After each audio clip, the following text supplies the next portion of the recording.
Hello students, very good morning. कैसे हैं आप सभी? आई होप सब स्टूडेंट यहाँ पे अच्छे से हैं। इस कोरोना टाइम्स के अंदर अपना और अपनी फैमिली का अच्छे से ख्याल रख रहे होंगे और अपनी जो स्टडी है उसको मेंटेन करते हुए कंटिन्यू कर रहे होंगे। तो आज का जो हमारा लेक्चर है, जो हम डिस्कशन करने वाले हैं, वो है रेट लो पे। जी हाँ, रेट लो। रेट लो क्या होता है? यहाँ से डेफिनेटली एग्जाम के अंदर क्वेश्चन पूछा जाता है, इसलिए क्या है कि इस वीडियो को स्टार्टिंग से लेके एंड तक आप जरूर देखना। इसी लेक्चर के अंदर, इसी वीडियो के अंदर आपको सब कुछ देखने को मिल जाएगा कि रेट लो क्या होता है, कहाँ से किस प्रकार से क्वेश्चन बनते हैं। ठीक है, इस वीडियो को देखने के बाद आप किसी और वीडियो को देखने की जरूरत नहीं पड़ेगी। क्यों? क्योंकि आपको सब कुछ यहीं पे समझ में आ जाएगा। इसके अलावा अगर किसी भी स्टूडेंट ने अभी तक हमारे जो प्रीवियस जो लेक्चर हैं उनको नहीं देखा तो वो हमारे डिस्क्रिप्शन बॉक्स या आई बटन पे क्लिक करके जरूर देखिएगा। इसके अलावा एक छोटी सी रिक्वेस्ट यही है आप सभी स्टूडेंट के साथ में कि अगर आपको ये लेक्चर अच्छा लगता है तो इस लेक्चर को लाइक कीजिएगा, शेयर कीजिएगा और इस हमारे channel third law of Newton's को सब्सक्राइब कीजिएगा। चलिएगा स्टार्ट करते हैं आज का जो हमारा लेक्चर यहाँ पे है रेट लो के बारे में। ठीक है, फॉर एग्जाम्पल से समझते हैं इसको। सपोज कि हमारे पास कोई एक रिएक्शन है।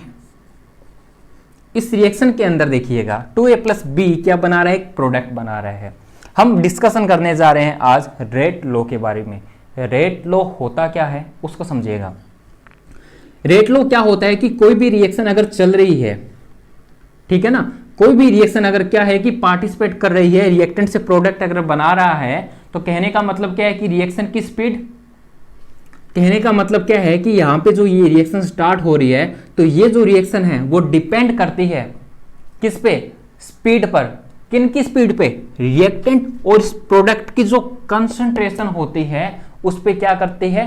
डिपेंड करती है। तो मैंने यहाँ पे क्या लिखा है कि जो रेट ऑफ रिएक्शन होता है वो डिपेंड्स करती है on concentration of species in reaction. ठीक है ना, कहने का मतलब यह है कि कोई रिएक्शन अगर चल रही होती है तो उस रिएक्शन की जो स्पीड होती है वह डिपेंड करती है रिएक्टेंट और प्रोडक्ट की क्या? कंसंट्रेशन पे। ठीक है ना, और यह जो डाटा हमारे पास आता है, जो हम ऑब्जर्व करते हैं, तो ये जो डाटा होता है एक एक्सपेरिमेंटल डाटा होता है।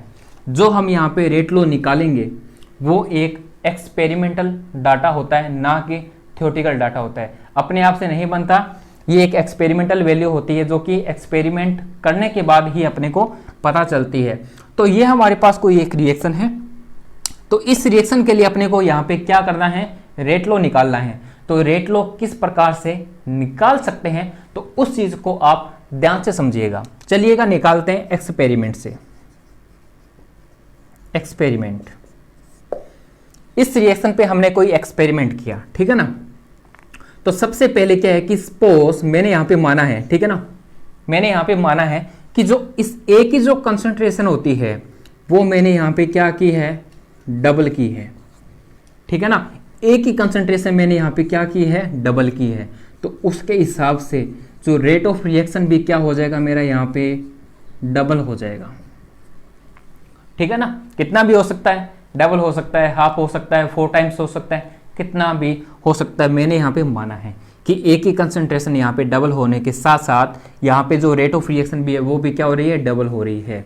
तो हम यहाँ पे कह सकते हैं कि जो रेट ऑफ रिएक्शन होता है वो क्या होता है? एक डायरेक्टली प्रोपोर्शनल होता है किसके? इस ए की कंसंट्रेशन के। ठीक है ना, ए की कंसंट्रेशन के। अब आगे समझिएगा इस बी की कंसंट्रेशन के बारे में। बी की जो कंसंट्रेशन है वो भी मैंने यहाँ पे क्या की है? सपोज के डबल की है। ओके, और इसके लिए जो रेट ऑफ रिएक्शन है वो कितना हो गया? यहाँ पे 4 टाइम्स हो गया, 4 गुना हो गया। तो इसके लिए आप रेट ऑफ रिएक्शन कैसे निकालोगे? बी की कंसंट्रेशन की पावर यहाँ पे कितनी आ जाएगी? 2 आ जाएगी। क्यों? क्योंकि बी की कंसंट्रेशन में यहाँ पे डबल करने के साथ साथ जो रेट ऑफ रिएक्शन होता है वो कितना हो गया? 4 टाइम्स हो गया, 2 गुना यहाँ से बढ़ गया है। ठीक है ना, 2 टाइम्स हो गया है। तो बी की कंसंट्रेशन यहाँ पे क्या आ जाएगी? 2 टाइम्स आ जाएगी। अब मेरे को क्या करना है? इन दोनों डाटा का यूज करके अपने को एक एक्सप्रेशन निकालना है। क्या निकालना है? एक्सप्रेशन निकालना है किसका? इस रेट लो का। यहां से ही आपका रेट लो निकलेगा। किस प्रकार से निकलेगा देखिएगा। जो रेट ऑफ रिएक्शन होता है इज इक्वल टू के,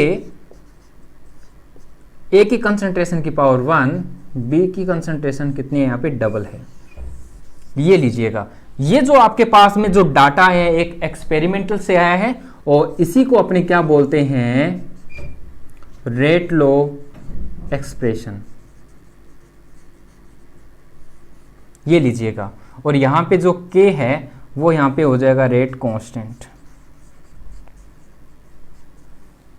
ये लीजिएगा, आपको सिर्फ इतना सा समझना है कि रेट लॉ एक्सप्रेशन, इनको अपने क्या बोलते हैं, इसको अपने क्या बोलते हैं, रेट लॉ एक्सप्रेशन। कैसे निकला है, फिर से मैं यहाँ पे आपको डिस्कशन कर देता हूं कि जो रेट लॉ होता है वह डिपेंड करता है इन रिएक्टेंट इस प्रोडक्ट की जो स्पीड होती है, इस रिएक्टेंट और इस प्रोडक्ट की जो स्पीड होती है, यानी कि इनकी जो कंसंट्रेशन होती है, ठीक है ना, उन पे क्या करता है, ये डिपेंड करता है। यानी कि कोई भी रिएक्शन अगर चल रही होती है तो वो डिपेंड करता है कि रिएक्टेंट और प्रोडक्ट की जो कंसंट्रेशन होती है वो हमने क्या ली हुई है। यहाँ पे मैंने इसकी डबल ली कंसंट्रेशन, तो रेट ऑफ रिएक्शन भी डबल हो गया। यहाँ पे इस बी की जो कंसंट्रेशन मैंने यहाँ पे डबल ली, तो यहाँ पे डबल लेने के साथ साथ जो रेट ऑफ रिएक्शन वो कितना हो गया, 2 टाइम्स बढ़ गया, यानी कि 4 हो गया। यहाँ पे कितना हो गया, 4, यानी कि बी की कंसंट्रेशन यहाँ पे कितनी होगी, 2 टाइम्स बढ़ गई है। तो इन दोनों एक्सप्रेशन से अपने क्या निकाल सकते हैं, यहाँ पे रेट लॉ एक्सप्रेशन निकाल सकते हैं, रेट लॉ एक्सप्रेशन यहाँ से निकाल सकते हैं, ठीक है ना। अब एक साइंटिस्ट था गुलबर्ग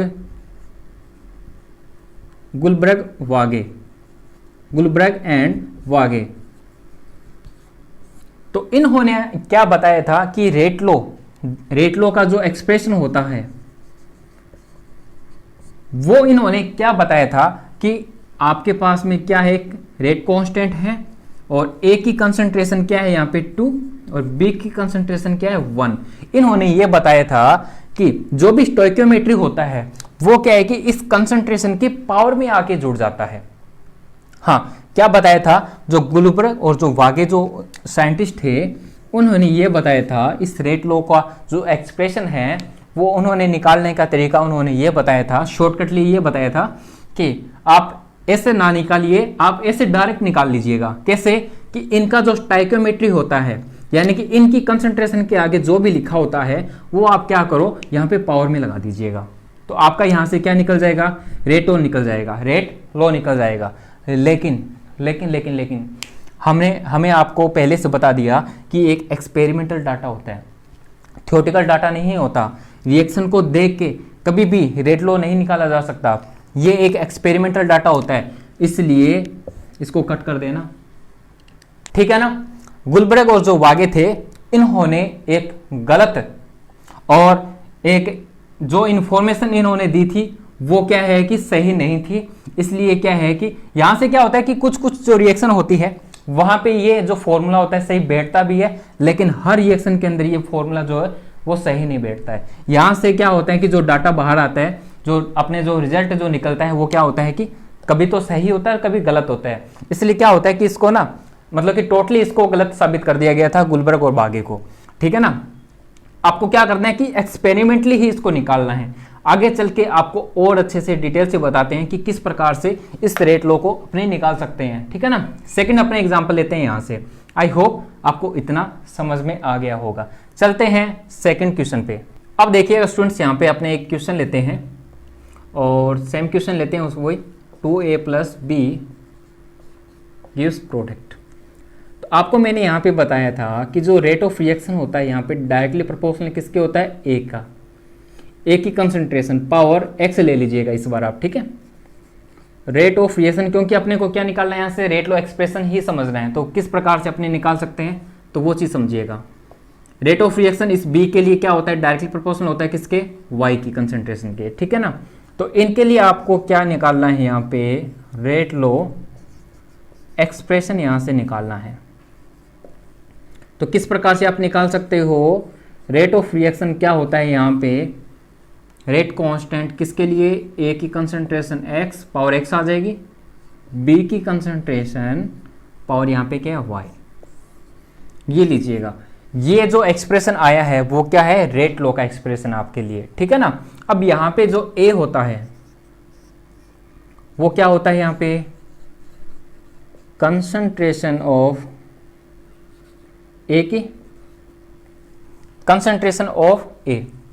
इसी प्रकार से बी क्या होता है आपके पास में यहाँ पे कंसंट्रेशन ऑफ बी, और एक्स यहाँ पे क्या होता है, एक्स होता है यहाँ पे ऑर्डर ऑफ रिएक्शन,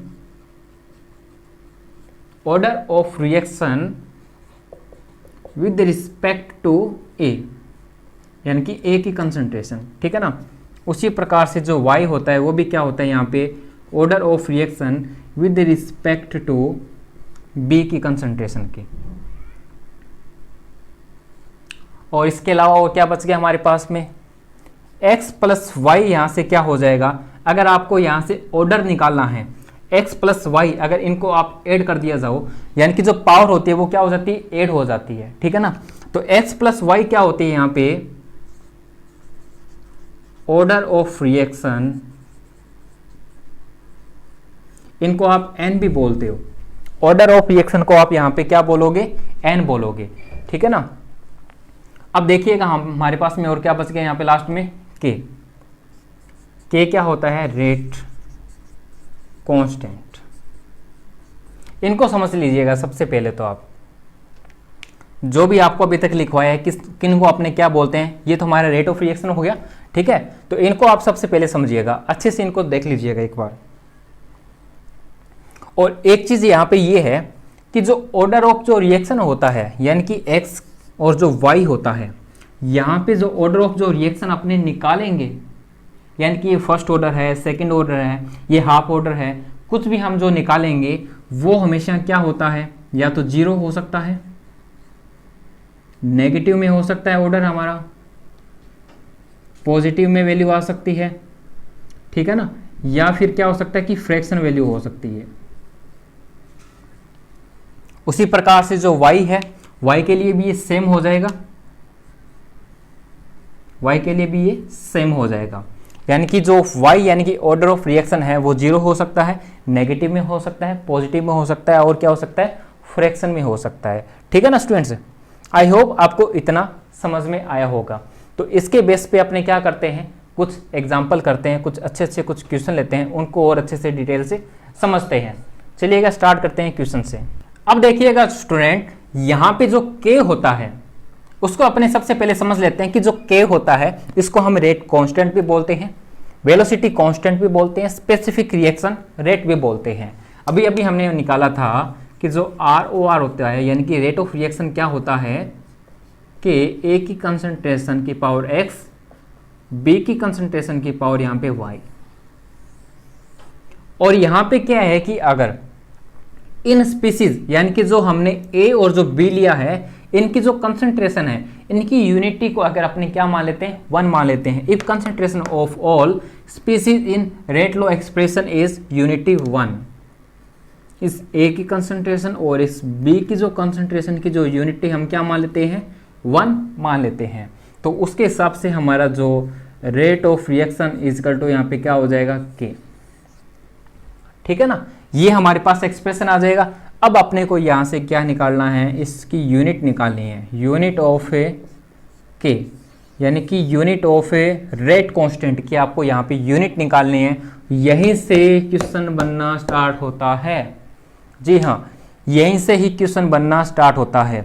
अगर आपको कभी कभी क्या होता है कि क्वेश्चन के अंदर यूनिट दी होती है और लंबा चौड़ा सा क्वेश्चन दे दिया जाता है, और जो ऑप्शन होते हैं वो सिर्फ यूनिट से ही निकाले जा सकते हैं। कुछ कुछ ऐसे क्वेश्चन आते हैं, काफ़ी लंबे चौड़े क्वेश्चन होते हैं, और उनके जो ऑप्शन होते हैं तो उन ऑप्शनों में क्या होता है कि यूनिट, यानी कि यूनिट कन्वर्जन ही होता है, वहाँ पे मेनली क्या होता है, यूनिट ही होते हैं। तो वहाँ पे क्या है कि आप यूनिट से आंसर को निकाल सकते हो, ठीक है ना।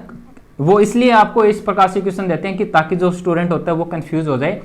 क्यों, आप जो स्टूडेंट होता है वो कंफ्यूज इसलिए हो जाता है क्योंकि उनको जो बेस होता है वो पता नहीं होता है, ठीक है ना। अगर आपको पता है कि जो यूनिट से अगर आंसर निकल रहा है तो आप इजीली निकाल सकते हो, चाहे छोटा क्वेश्चन हो चाहे बहुत बड़ा क्वेश्चन हो। चलिएगा यहाँ पे इसके सबसे पहले यूनिट समझ लेते हैं। यूनिट ऑफ के अपने को यहाँ से कैसे मिल सकता है, के इज इक्वल टू यहाँ पे क्या हो जाएगा, ROR अपॉन में यहाँ पे क्या आ जाएगा, ए की कंसंट्रेशन की पावर x बी की कंसंट्रेशन की पावर यहाँ पे y। अरे कुछ नहीं किया मैंने, सिर्फ यहाँ पे k ही निकाला है। k की मेरे को यहाँ पे यूनिट चाहिए, तो इसकी k की यूनिट चाहिए तो मेरे को क्या करना पड़ेगा, इस r और r को ऊपर लेके जाना पड़ेगा, ये नीचे। ये चीज़ तो आप अच्छे से जानते हो ना, ये तो चीज़ आप कन्वर्जन कर सकते हो। अब देखिएगा, हमें यहाँ पे पता है कि जो आर और यानी कि रेट ऑफ रिएक्शन है, इसकी यूनिट हम पढ़ कर आए थे पहले। रेट ऑफ रिएक्शन की जो यूनिट होती है वो क्या होती है, मोल पर लीटर सेकंड इनवर्स, मोल पर लीटर सेकंड इनवर्स। अरे ये अपनी यूनिट निकाल के आए थे ना, mole litre inverse second inverse, किसके लिए, रेट ऑफ रिएक्शन के लिए। अब देखिएगा यहाँ पे जो ए की कंसंट्रेशन है इसकी क्या हो जाएगी, देखो कंसंट्रेशन क्या होता है, कंसंट्रेशन का फॉर्मूला क्या होता है, फटाफट बताओ यहाँ पे, नंबर ऑफ मोल अपॉन में क्या होता है यहाँ पे, वॉल्यूम, ठीक है ना। तो यहाँ पे जो कंसंट्रेशन निकालनी है तो नंबर ऑफ मोल्स यानी कि मोल अपॉन में क्या हो जाएगा, वॉल्यूम किस में होता है, लीटर में होता है। ये तो चीज यहाँ पे लिख रहे हैं, ठीक है ना। यहाँ पे देखिएगा ए की जो कंसंट्रेशन होती है इसकी यूनिट क्या हो जाएगी, यहाँ पे मोल पर लीटर की पावर यहाँ पे क्या आ जाएगी, एक्स आ जाएगी, ठीक है ना। अब यहाँ पे देखिएगा, यहाँ पे कोई टाइम वगैरह नहीं है तो आप यहाँ पे सिर्फ डायरेक्ट ये चीज लिखना, ठीक है ना। बी की यहाँ पे क्या आ जाएगी, मोल पर लीटर की पावर यहाँ पे क्या आ जाएगी, वाई आ जाएगी, ठीक है ना। आगे चलिएगा। अब एक बात बताओ मेरे को, आपको मैंने यहाँ पे बताया था कि जो ऑर्डर ऑफ रिएक्शन यानी कि एक्स और वाई जो होता है, पावर क्या हो जाती है, ऐड हो जाती है। यहाँ पे मैं लिख रहा हूँ एक्स प्लस वाई क्या हो जाता है, एन, जिसको हम क्या बोल रहे थे, ऑर्डर ऑफ रिएक्शन बोल रहे थे। ये पावर क्या हो जाती है, ऐड हो जाती है, ठीक है ना। अब इनको एक बार ऐड करके देख लीजिएगा, यहाँ पे मोल पर लीटर सेकेंड इनवर्स, मोल पर लीटर एक्स प्लस वाई, इसको मैं क्या बोल सकता हूँ यहाँ पे, एन भी बोल सकता हूँ अब, ठीक है ना, इज इक्वल टू यहाँ पे एन बोल सकता हूँ अब मैं यहाँ पे इनको एन बोल सकते हैं। अब आगे बताओ यहाँ पे क्या एक्सप्रेशन बनेगा, जो हमारा फाइनल यहाँ पे एक्सप्रेशन क्या बनेगा, के का, के इज इक्वल टू क्या हो जाएगा, मोल पर लीटर सेकेंड इनवर्स। अब देखिएगा यहाँ पे क्या है, मोल पर लीटर की पावर यहाँ पे क्या है, एन है। जब ये ऊपर जाएगा तो क्या हो जाएगा, इनवर्स में चला जाएगा, इसकी पावर तो 1 है ही है, तो इनवर्स में चला जाएगा तो यहाँ पे क्या हो जाएगा, 1 माइनस एन हो जाएगा, 1 माइनस क्या हो जाएगा, एन हो जाएगा। तो ये हमारी क्या आ गई, यहाँ पे के की यूनिट आ गई। अब आपको यहाँ पे करना क्या है कि जो ये ऑर्डर है, एन का मतलब यहाँ पे क्या हो गया, ऑर्डर ऑफ रिएक्शन। तो कोई भी रिएक्शन के लिए जो भी ऑर्डर आएगा वो यहाँ पे पुट कर देना आप वैल्यू, यहाँ पे जो भी वैल्यू आएगी ऑर्डर की वो आप यहाँ पे पुट कर देना, और यहाँ से आपका जो के की जो यूनिट होगी वो यहाँ से इजीली फाइंड आउट हो जाएगी। ओके स्टूडेंट्स, कितना सिंपल है, सिर्फ आपको ये वाला एक्सप्रेशन याद रखना है। तो यहाँ पे के इक्वल टू क्या होता है, मोल पर litre 1 minus N second inverse. आपको सिर्फ यही एक्सप्रेशन जो है याद रखना है, ठीक है ना, सिर्फ यही एक्सप्रेशन याद रखना है। इस प्रकार से अब बार बार आप इस प्रकार से निकाल के नहीं देखोगे, सिर्फ ये वाला एक्सप्रेशन आप ध्यान में रखोगे। ओके स्टूडेंट्स, अब अपने क्या करते हैं, कुछ एन की यहाँ पे वैल्यू पुट अप करके देखते हैं और उसके हिसाब से जो यूनिट क्या क्या बनते हैं वो देख लेते हैं। चलिएगा,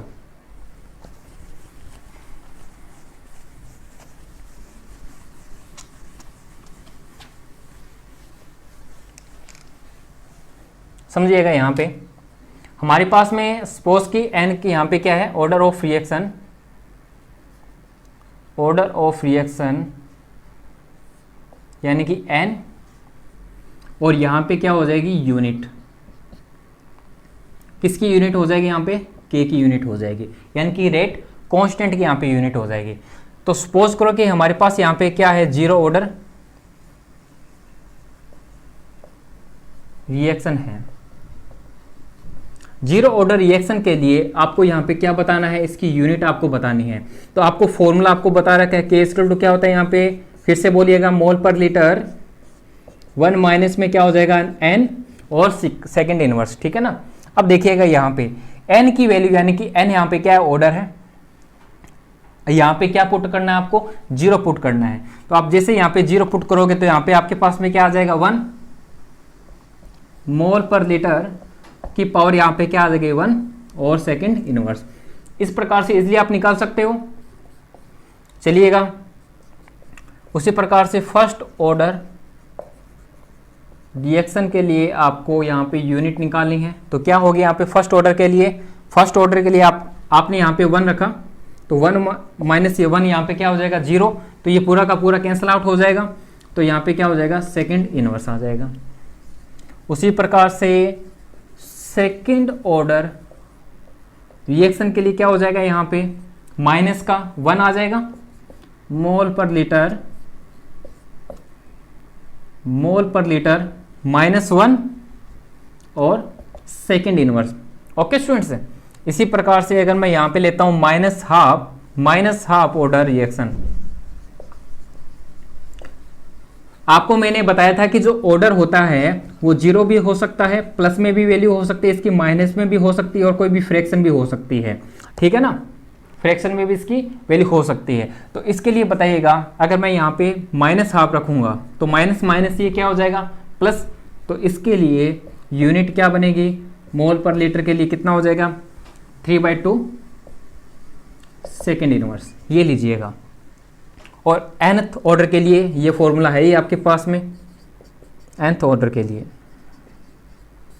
nth मतलब कि यहाँ पे कुछ भी ऑर्डर ले सकते हो आप, जो भी बच गए हैं आप निकाल के एक बार ट्राई जरूर करना, ठीक है ना। इस प्रकार से यूनिट आपको निकालने आनी चाहिए। यूनिट के बेस पर भी कभी कभी जो क्वेश्चन होते हैं वो सॉल्व हो जाते हैं। अभी अपने क्या है कि 1-2 क्वेश्चन लेके देख लेते हैं कि किस टाइप के क्वेश्चन यहाँ से बनते हैं। आई होप इतना आपको समझ में आया होगा, ठीक है ना। और ये जो फॉर्मूला है ना, इसको आपने समझ तो लिया कि किस प्रकार से निकलता है। अब इसको आपको क्या करना है, याद करना है, रीड करना है अच्छे से। क्या हो जाएगा, K इक्वल टू क्या होता है मोल पर लीटर 1 - n सेकंड इनवर्स हो जाएगा, ठीक है ना स्टूडेंट्स। चलिएगा अब अपने इसी के बेस पर एक क्वेश्चन ले लेते हैं। चलिएगा स्टूडेंट्स, फर्स्ट क्वेश्चन से अपने स्टार्ट करते हैं। सिंपल सा क्वेश्चन लिया है, बिल्कुल 0 लेवल का क्वेश्चन, जो कि पूछा जा भी सकता है और नहीं भी जा सकता है, ठीक है ना। यहाँ पे देखिएगा, यहाँ पे हमने क्या लिया है, इफ K की वैल्यू आपको गिवन है यूनिट के साथ में यहाँ पे, और आपको यहाँ पे क्या फाइंड आउट करना है कि कौन से ऑर्डर की ये रिएक्शन होने वाली है। तो यहाँ पे देखिएगा, यहाँ से आप क्या कर सकते हो, इस K की यूनिट से आप ऑर्डर फाइंड आउट कर सकते हो। किस प्रकार से, देखिएगा K की आपके पास में यहाँ पे क्या यूनिट दे रखी है, मोल पर लीटर की पावर यहाँ पे 2 है, माइनस का 2 है, मोल कितना है आपके पास में -2 और लीटर आपके पास में 2 है, तो ये जब ऊपर जाएगा तो इनवर्स हो जाएगा, ठीक है ना। और क्या है सेकंड इनवर्स, ये तो आपको दे रखा है ना, अरे देखो ये तो आपको दे रखा है। और आपको क्या फाइंड आउट करना है, ऑर्डर ऑफ रिएक्शन। फॉर्मूला बताओ फटाफट, यहाँ पे मोल पर लीटर 1 - n सेकंड इनवर्स, ये फॉर्मूला हमने पढ़ा है। सेकंड इनवर्स से सेकंड इनवर्स कट गया, अब मोल पर लीटर हमारे पास बच गया, तो -2 इक्वल टू कितना आ जाएगा 1 - n। तो आपको यहाँ से क्या फाइंड आउट करना है, ऑर्डर ऑफ रिएक्शन, कौन से ऑर्डर की रिएक्शन है यहाँ पे। तो क्या आ जाएगा 1, ये -2 है तो इधर जाएगा तो क्या हो जाएगा +2 इक्वल टू कितना हो जाएगा 3। ये हो गया थर्ड ऑर्डर रिएक्शन। इस प्रकार से आप आंसर इजीली कैलकुलेट कर सकते हो। ओके स्टूडेंट्स, इस प्रकार से आप निकाल सकते हो। फिर से देख लीजिएगा क्या किया मैंने, यहाँ पे क्या है कि आपको यूनिट दे रखी है, तो जो यूनिट आपको दे रखी है वही यूनिट आप यहाँ पे लिखिएगा। उसके सामने अगर आपसे पूछा जा रहा है कि ऑर्डर क्या रहेगा, तो हमें पता है कि इसका फॉर्मूला क्या होता है, K का फॉर्मूला क्या होता है, मोल पर लीटर 1 - n सेकंड इनवर्स हो जाएगा, ठीक है ना। सेकंड इनवर्स से सेकंड इनवर्स कट गया, तो यहाँ पे क्या हो जाएगा, n की वैल्यू यहाँ से इजिली कैलकुलेट अपने कर सकते हैं। यहाँ से कौन सा ऑर्डर आ गया, थर्ड ऑर्डर की ये रिएक्शन हो जाएगी। थर्ड ऑर्डर की यहाँ पे क्या हो जाएगी, रिएक्शन प्रोसीड हो जाएगी। ओके स्टूडेंट्स, अब अपने क्या करते हैं, एक अच्छा सा क्वेश्चन लेते हैं, ठीक है ना। चलिएगा स्टूडेंट्स, क्वेश्चन नंबर 2 किस प्रकार से इसका आंसर हम निकाल सकते हैं। बहुत ही शानदार क्वेश्चन है आप सभी के लिए। तो इसका आंसर क्या है कि जिस भी स्टूडेंट ने हमारी सभी वीडियो कंटिन्यू देख रखी है, वो वीडियो को पॉज करके इसका आंसर हमें फटाफट कॉमेंट बॉक्स में दीजिएगा। तब तक हम इसका आंसर बताते हैं कि किससे कैसे निकालते हैं इसका आंसर। तो यहाँ पे देखिएगा, एक हमारे पास सिंपल सी रिएक्शन दे रखी है। इसके लिए क्या है कि right rate law expression calculate order of reaction. यहाँ पे अपने को क्या क्या डाटा दे रखा है, ए और बी की कंसंट्रेशन के लिए। तो क्या हम यहाँ से ऑर्डर निकाल सकते हैं क्या? क्या हम इन डाटा का यूज करके ऑर्डर निकाल सकते हैं क्या? जी हाँ, हम इनका ऑर्डर निकाल सकते हैं।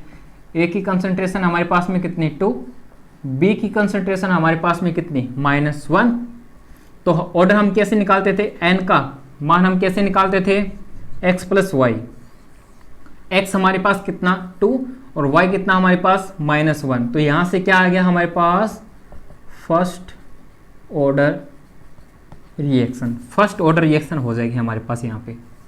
ठीक है, ओके स्टूडेंट्स, ऐसे निकाल सकते हो। आगे समझिएगा क्वेश्चन में क्या बोल रखा है कि आपको यहाँ पे कुछ इफेक्ट्स दे रखे हैं, तो इन सभी इफेक्ट्स के लिए आपको यहाँ पे रेट बताना है। किस प्रकार से बताना है कि सबसे पहले कंसंट्रेशन ए की हमने यहाँ पे डबल की है, फिर हमने बी की कंसंट्रेशन यहाँ पे हाफ की है, थर्ड क्वेश्चन में हमने ए और बी की जो कंसंट्रेशन है वो हमने क्या की है? दोनों की डबल की है। फिर हमने यहाँ पे क्या किया? वॉल्यूम ऑफ कंटेनर इंक्रीज किया है कितना? 3 टाइम्स। इनका आंसर अभी आपको निकाल के बताते हैं, इजीली यहाँ से निकल जाएगा, कुछ भी नहीं करना। जिनको ये अच्छे से निकालना आता है रेट लो एक्सप्रेशन, वो यहाँ से इजीली इनके आंसर निकाल सकते हैं। किस प्रकार से देखिएगा, फर्स्ट का देखिएगा। सबसे पहले कंसंट्रेशन ऑफ ए, इसकी बात कर रहा है, ए की कंसंट्रेशन की, इस डबल एलोन, इसका मतलब ये हो गया आपको जिस किसी की भी कंसंट्रेशन बोले, फिर से रिपीट कर देता हूं मैं यहाँ पे क्या बोला मैंने यहाँ पे, जिस किसी की भी क्वेश्चन में कंसंट्रेशन की बात होए आपको सिर्फ उसी की कंसंट्रेशन बढ़ानी है। सपोज कंसंट्रेशन ए का बोला है तो आप ए की कंसंट्रेशन ही डबल करोगे, ठीक है ना। तो यहाँ पे सबसे पहले यहाँ पे जो रेट ऑफ रिएक्शन है, यानी कि मैं आर से लिख दूं, ठीक है, रेट ऑफ रिएक्शन आर से मैं डिनोट कर देता हूं। सबसे पहले तो रेट ऑफ रिएक्शन हमारे पास में क्या है, एक्सप्रेशन क्या है हमारे पास में एक्सप्रेशन क्या है, ये वाला आया है फर्स्ट ऑर्डर रिएक्शन के लिए जो मेन एक्सप्रेशन है, ठीक है ना। अब क्या बोल रहा है कि फर्स्ट क्वेश्चन में कंसंट्रेशन ए की हमने क्या किया, यहाँ पे डबल की है, सिर्फ ए की कंसंट्रेशन ही यहाँ पे डबल करनी है। तो यहाँ पे मैं आर डैश ले लेता हूँ सेकंड के लिए। आर डैश क्या हो जाएगा के, यहाँ पे ए की कंसंट्रेशन मैंने यहाँ पे क्या की है, डबल की है, ये लीजिएगा, और बी की यहाँ पे एज इट इज रहेगी, ठीक है ना। अब यहाँ पे क्या करना है आपको, यहाँ पे आपको क्या करना है, रेट निकालना है। तो रेट आप यहाँ से कैसे निकाल सकते हो, आर डैश अपॉन में आर इज इक्वल टू यहाँ पे क्या आ जाएगा, ये वैल्यू जो है वो बटे में रख दीजिएगा, आपका आंसर आ जाएगा। यहाँ से बी इनवर्स कैंसिल आउट हो जाएगा, ए स्क्वायर से ए स्क्वायर यहाँ से कैंसिल आउट हो जाएगा, हमारे पास क्या बचेगा 2 का स्क्वायर, कितना आ जाएगा हमारे पास में 4, यानी कि हमारे पास क्या आ जाएगा, जो आर डैश है वो कितना आ जाएगा हमारे पास में 4r। ये लीजिएगा स्टूडेंट्स, इस प्रकार से आपको आंसर यहाँ से निकालने हैं। ओके स्टूडेंट्स, इस प्रकार से आपको यहाँ पे क्या करना है, आंसर निकालने होंगे। तो यहाँ से जो रेट है इसका कितना टाइम्स इंक्रीज हुआ है, 4 टाइम्स यहाँ से जो रेट है वो क्या हुआ है, इंक्रीज हुआ है। चलिएगा सेकंड क्वेश्चन पे हम बात करते हैं क्वेश्चन पे। तो सेकंड क्वेश्चन में देखिएगा, सबसे पहले आपको जो एक्सप्रेशन है फर्स्ट ऑर्डर का वो लिखना है कि इसका टू क्या हो जाएगा, यहाँ पे ए की कंसंट्रेशन और बी की कंसंट्रेशन की पावर यहाँ पे क्या -1। और क्वेश्चन में आपसे क्या पूछ रहा है, आर डैश क्या हो जाएगा, यहाँ पे जो बी की जो कंसंट्रेशन है उन्होंने क्या किया, यहाँ पे हाफ की है। आप तो कुछ नहीं करना, सिंपली यहाँ से कैलकुलेशन करनी है। तो क्या हो जाएगा, यहाँ पे ये बटे में आ जाएगा, तो ए स्क्वायर से स्क्वायर कैंसिल आउट हो जाएगा, बी इनवर्स यहाँ से कैंसिल आउट हो जाएगा, 1/2 इनवर्स बचेगा, 1/2 इनवर्स बचेगा, तो ऊपर जाएगा तो यहाँ पे कितना बचेगा, ओनली 2, ठीक है। यानी कि आर डैश इक्वल टू कितना हो जाएगा यहाँ से 2r। तो यहाँ से जो रेट हमारा निकला है वो कितने टाइम्स इंक्रीज हुआ है, 2 टाइम्स यहाँ से क्या हुआ, इंक्रीज हुआ है। ओके स्टूडेंट्स, इसी प्रकार से आप जो थर्ड क्वेश्चन है उसको भी आप यहाँ से निकाल सकते हैं। क्वेश्चन में क्या पूछा है, concentration of A B both are double, इन दोनों की जो कंसंट्रेशन आपको क्या करनी है, यहाँ पे डबल करनी है। किस प्रकार से, सबसे पहले आपका जो फर्स्ट ऑर्डर का जो रेट लो है वो क्या निकला है हमारे पास में, के, वो लिखिएगा बी माइनस जो आर डैश क्या हो जाएगा, दोनों की कंसंट्रेशन मैंने यहाँ पे क्या किया, डबल, ये लीजिएगा। तो जैसे मैंने यहाँ से डबल की कंसंट्रेशन, तो आर डैश अपॉन में आर यहाँ से क्या निकल जाएगा, ए स्क्वायर से ए स्क्वायर यहाँ से कैंसिल आउट, बी इनवर्स से बी इनवर्स यहाँ से कैंसिल आउट, 2 की पावर 2 मल्टीप्लाई यहाँ पे 2 की पावर इनवर्स आ जाएगी। तो कितने बच गए हमारे पास में, पावर यहाँ से 2 - 1 यानी कि 2। ठीक है, तो यानी कि आर डैश इक्वल टू यहाँ से क्या आ जाएगा 2r। ये लीजिएगा, यहाँ पर भी जो r है यानी कि जो रेट है वो यहाँ पे भी कितने टाइम्स इंक्रीज हो रही है, 2 टाइम्स यहाँ से जो आपकी रेट है वो इंक्रीज हो रही है। ओके स्टूडेंट्स, 3 क्वेश्चन यहाँ से हमने डिस्कशन कर लिए हैं। लास्ट क्वेश्चन बचता है यहाँ से वॉल्यूम वाला, उसको भी हम निकालते हैं। यहाँ पे थोड़ा सा मैं यहाँ पे रफ कर देता हूँ इसको, क्वेश्चन को।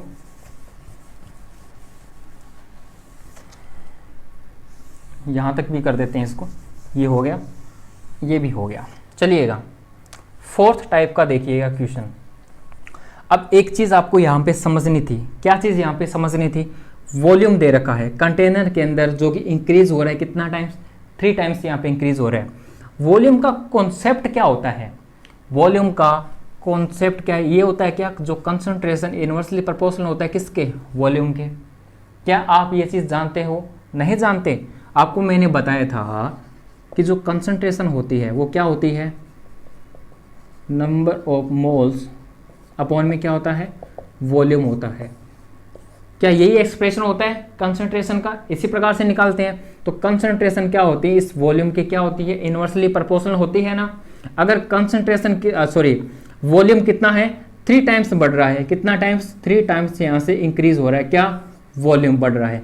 तो क्या कंसंट्रेशन 3 टाइम्स डिक्रीज होगी या नहीं होगी, बताइएगा।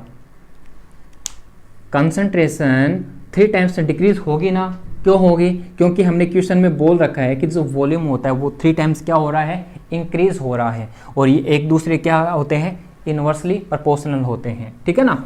तो अपने को सिंपली यहाँ पे क्या करना है, जो भी कंसंट्रेशन आएगी उसको सिंपली क्या करना है, जो 3 टाइम्स क्या करना है, डिक्रीज करना है। किस प्रकार से करेंगे, R इक्वल टू हमारा जो एक्सप्रेशन क्या है यहाँ पे, ये हमारा एक्सप्रेशन है। इसके लिए R डैश कितना हो जाएगा, ए की कंसंट्रेशन, ए की कंसंट्रेशन अब क्या हो जाएगी, डिक्रीज हो रही है। मैंने यहाँ पे डिवाइड कर दिया अब इस कंसंट्रेशन को।